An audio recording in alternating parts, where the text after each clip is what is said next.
mga pag-abuso, pati ang paglabag sa batas, ang panawagan ng taong bayan ngayon ay naririnig na at ang ating pagkikipagkaisa ay tumatagundong sa lansana ng Maynila ang tinawagan Korte Suprema.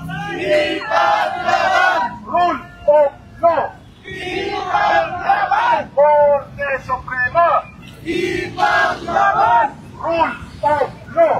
Ipaglaban! Ngayon, ang maya-maya po, masasaksihan ng taong bayan ang pakikipagkaisa ito ng ulat at pagkakaisang mamamayang Pilipino upang magbibigyan kasama ng Korte Suprema na dapat tumiran ang batas at hindi ang mga kahuan sa kapangyarihan at mga magnanakaw at mga manturumo sa kaman ng bayan sa mga opisyal ng gobyerno.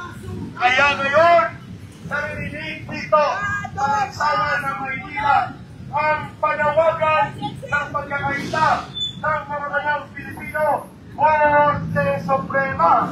Ipaglaban! Rule of law. Ipaglaban! Korte Suprema. Ipaglaban! Rule of law. Ipaglaban! Siyempre, sa gobyerno mapaghalipin at abusado, ito naman ang sigaw ng sambayanang Pilipino. Bayan, bayan, bayan po! Bayan, bayan, bayan po! Di patapos ang laban mo! Di matapos ang laban mo! So, mga kababayan, magandang umaga po. Ako po si MJ Mondihar ng SMNA News. Nandito tayo ngayon sa Lagos Nilad, no? Itong grupo na ito na ating kino-cover ay nananawagan sa taong bayan na irespeto ang desisyon ng Supreme Court kaugnay sa impeachment case ni Vice President Sara Duterte. Mula po ito sila na nagmamarcha. Galing po sila kanina sa Liwasan Bonifacio hanggang nakarating po kami dito, tayo dito sa Lagos Nilad at papunta ang marcha na ito sa Supreme Court para nga ipanawagan ang pagsuporta at ipagalang sa desisyon ng Supreme Court sa impeachment case, pagbasura sa impeachment case ni Vice President Sara Duterte.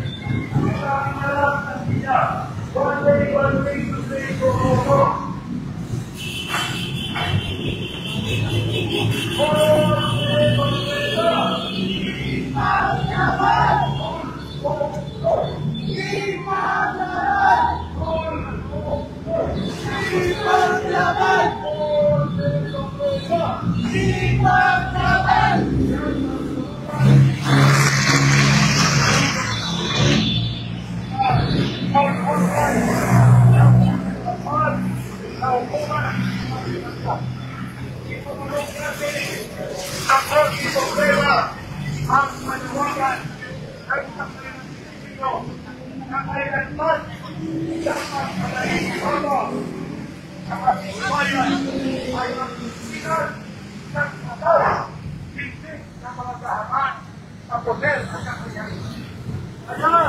So ang grupo dito ay ang mga taga Citizens Crime Watch. Nakita rin natin dito ang Duterte Youth. Duterte Youth Party List, no? Attorney Ferdinand Passion ng Citizens Crime Watch, atin po nakita dito.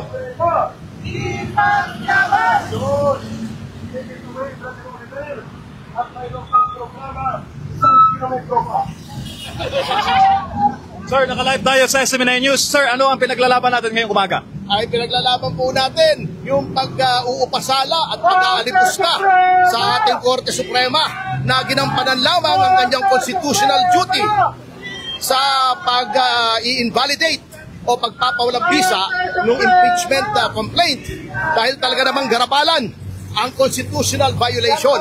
Ang mali dyan ay ang House. Lousy sila. Nag-shortcut sila. They cut corners. Pagkatapos, ang sisisihin nila, Supreme Court, kaya sila tumpalpak. So pinaglalaban po namin, baka sabihin ng mga ibang tao ay walang sumusuporta sa rule of law. Kaya pinapakita po namin, marami po kaming sumusuporta sa rule of law.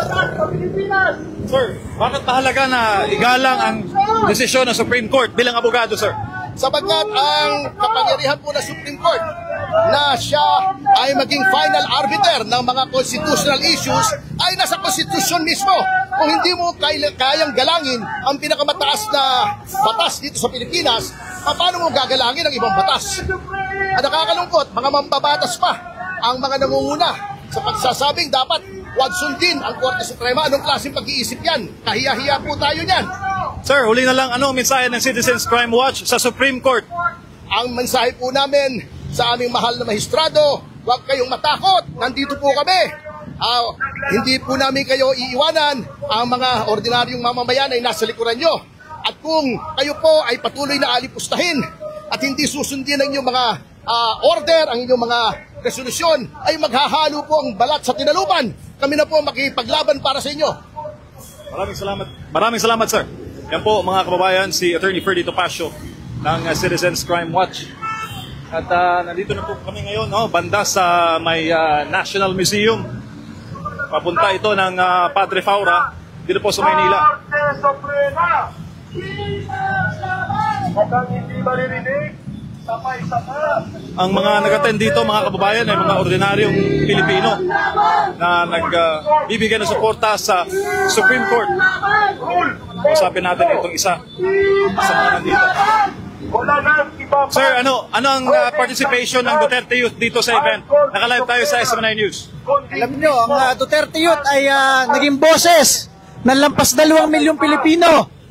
Ibinoto ng mga OFWs at ng mga pulis, sundalo, tropa ng gobyerno para maging boses nila sa gobyerno. Kaya masabi natin dyan, nilalabas lang natin ang saloobin ng maraming Pilipino na dapat ang Korte Suprema iigalang. Saan kayo nakakita na nagkaisa lahat ng justices ng Supreme Court? Appointee man ni Aquino, appointee man ni Marcos, appointee man ni Duterte, lahat sila nagsama-sama ng boto na unconstitutional yung impeachment proceedings na yan. Ibig sabihin, hindi yan political na desisyon. It is upholding the rule of law. Kaya dapat katigan natin, suportahan natin. Dahil pag hindi tayo nagsuporta sa rule of law at sa batas, wala na mangyayari sa bansang ito. Masabi ko dyan, napakaraming lumalabag sa batas, at ang final arbiter lamang kung ang isang bagay ay constitutional, unconstitutional ay Supreme Court. Kapag hindi natin sinuportahan yan, magkakaroon ng lawlessness sa bansang ito. Wala nang kakatigan dahil yung mismong saligang batas ayaw katigan ng ibang bumabanat. Thank you.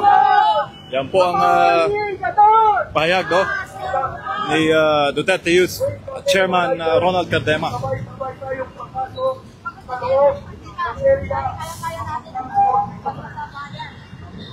So, antabayanan po ninyo ang mga susunod na kaganapan dito po sa marcha ng pro-Supreme Court groups na ito para nga ipanawagan sa lahat ng mga Pilipino na igalang ang naging pasya ng kataas-taasang hukuman kaugnay po sa impeachment case na isinampa laban kay Vice President Sara Duterte. Mga kababayan, nasasaksihan po ninyo ang pagbalsa patungong Korte Suprema ng sama-samang pagkilos ng ibang sektor upang magtanggol ang ating Korte Suprema. Tama na ang panlililang. Tama na ang panggigipit. Panahon na para manindigan. Panahon na para lumaban. Kasama sina Dr. Lorraine Badoy, Jeffrey K. Eric Celis at Attorney Marlon Guzantog. Walang inukurungan, ilalantad ang katotohanan. Kasama mo ang bigwas ng agila, lakas ng bayan, tinig ng katotohanan.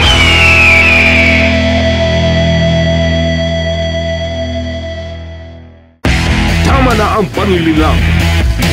Tama na ang panggigipit. Panahon na para manindigan. Panahon na para lumaban. Kasama sina Dr. Lorraine Badoy, Jeffrey K. Eric Celis at Attorney Marlon Guzantog. Walang inukurungan, ilalantad ang katotohanan. Kasama mo ang bigwas ng agila, lakas ng bayan, tinig ng katotohanan.